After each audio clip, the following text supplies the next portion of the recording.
Hello and welcome. I didn't see anyone guess it specifically in the comments, but if you saw Myrmidons in the last bonus scene, you were correct. Myrmidon was the different unit here.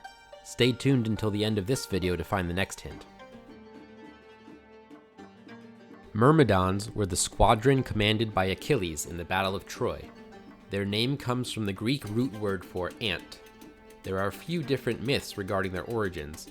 One is that they are descended from an ancestor who was created by the union of Zeus in the form of an ant with a mortal woman.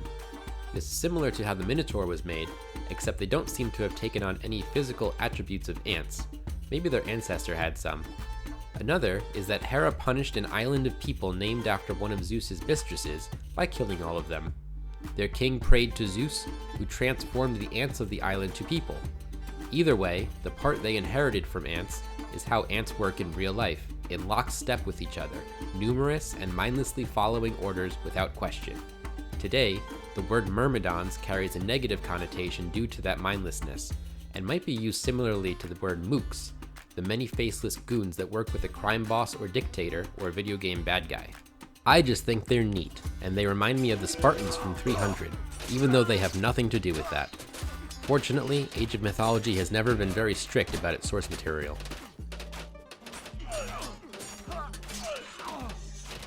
While at first it appears that the Myrmidon has a significantly higher attack than the Hoplite, you will notice how slow he attacks during this video, even at 1.5 times speed. It is so slow that he actually deals less DPS than a Hoplite, coming in at 13.5 DPS instead of 14.3 DPS. Keep in mind this is with Hephaestus' technology Olympian weapons, which increases the Myrmidon's attack by 20%. The Myrmidon's attack, despite being slow, can be considered to be double the shown value in many cases thanks to its divine damage type. Myrmidons are only present in the mythical age, where armor upgrades and elite units will often result in 50% or greater hack armor. This reduces a Hoplite's damage by half, but a Myrmidon's remains the same. If you consider this double, then with Olympian weapons doubling against myth units, they effectively deal 4 times the listed value against myth units. I've run some Myrmidon versus Hoplite tests while talking about stats here to save you some time.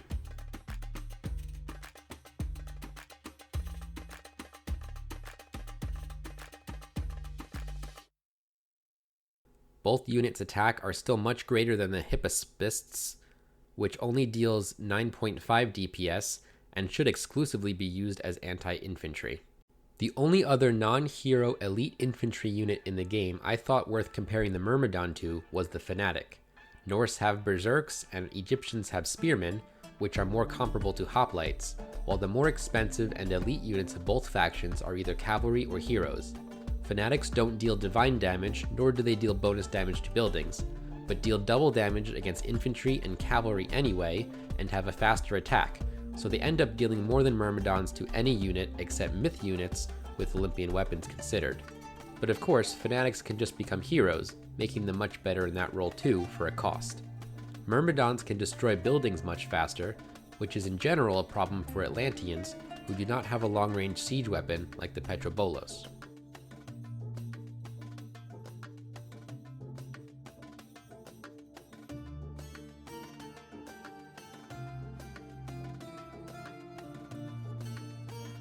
Let's take a look at that advantage.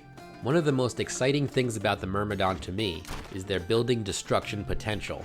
They ignore the hack armor of buildings, plus, due to Zeus's passive, get an additional 1.5 times damage bonus on top of that. I wanted to compare one Myrmidon to one Patrikios, which has the same population space, to see which could destroy a building faster.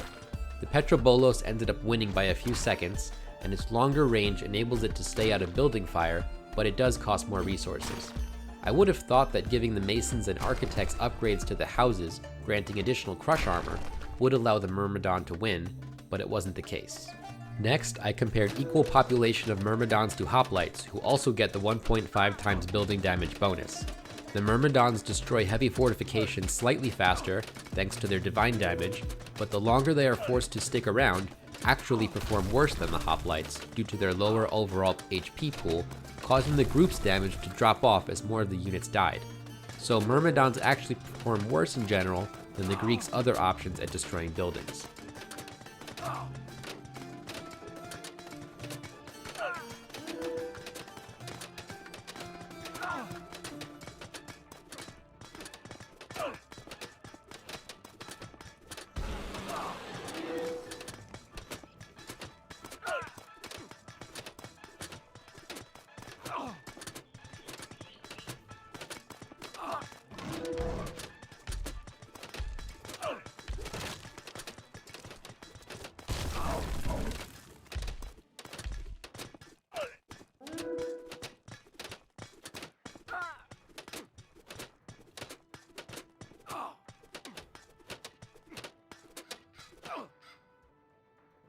The magical Myrmidons with Olympian weapons deal effectively 4 times their listed damage value to many myth units. This can make them effective against some myth units as almost a Greek form of mass-producible hero. In terms of a mindless army, they defeat their Atlantean counterpart in the automaton pound for pound. But stronger myth units will still pose them trouble. Against these hydras, they luckily used perfect focus firing, but still lost badly. Myth units with abilities like fire giants or centimanes will also take them out easily, as Myrmidons don't have a hero's immunity to these abilities.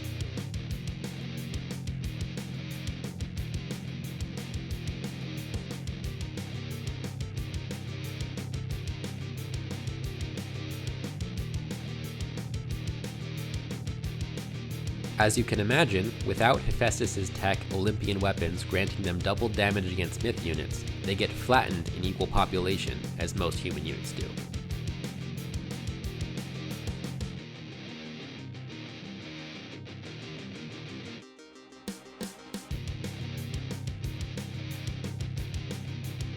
Which brings us to the next matter.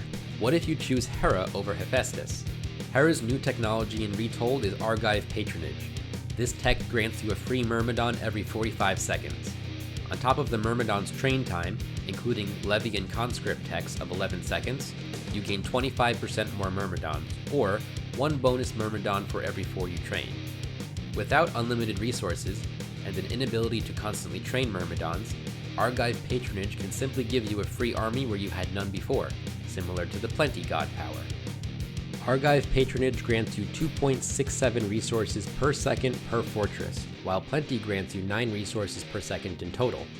So if you have at least 4 fortresses, you will be getting more mileage out of Argive Patronage. But none of this really matters, because of Hephaestus' other tech, Forge of Olympus, which will grant you thousands of free resources right away. On top of this, your Myrmidons will be dealing plus 20% damage from Olympian weapons, but Hera gets one of the best destructive god powers in the game in Lightning Storm. If you're trying to save resources on a budget, you want Hephaestus, not Hera. If you want to overpower and destroy your opponent quickly, you want Hera for sure. I pitted a Myrmidon against Greek heroes. First, Zeus's Archaic Age hero, Jason. Zeus gets Olympic parentage, so his heroes are a bit beefier. Interestingly, the Myrmidon was able to beat even Zeus's Archaic Age hero in a 1v1. Next, I tried Zeus's Classical Age hero, Heracles. In this one, Heracles won with about half his health left over, so likely the Classical Age heroes from Poseidon and Hades would have won too. Finally, we know that Bellerophon and Polyphemus would trounce a single Myrmidon, but I wanted to see how well Perseus would do. Surprisingly to me, even Perseus deals so much attack damage that he was able to defeat the Myrmidon very quickly. The Myrmidons ignore all of that armor he is wearing, but it still takes 4 of them to defeat one Perseus. Just to be thorough, here is how Myrmidons do against anti-infantry. Despite their divine damage, they will lose as the game intended.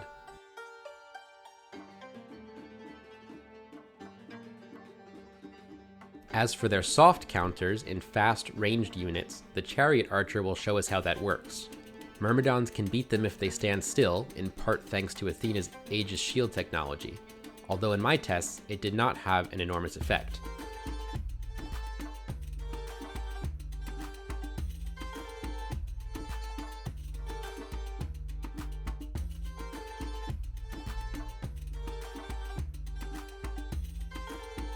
With run and gun micro, even my sloppy version, Chariot Archers can take advantage of the Myrmidon's slow speed to always win.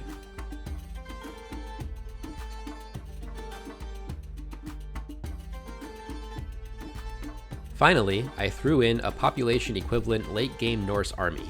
I'm not sure if we really learn anything much here with all of the variables, other than the continued theme that Myrmidons are pretty good, but not an overwhelming force.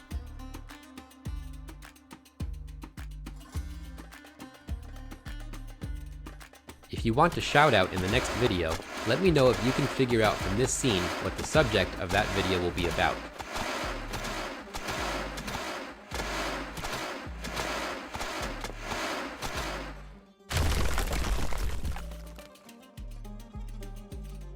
Personally, I was a bit disappointed in the Myrmidon. I had high hopes that they would eviscerate targets such as buildings and myth units which they have large bonuses against.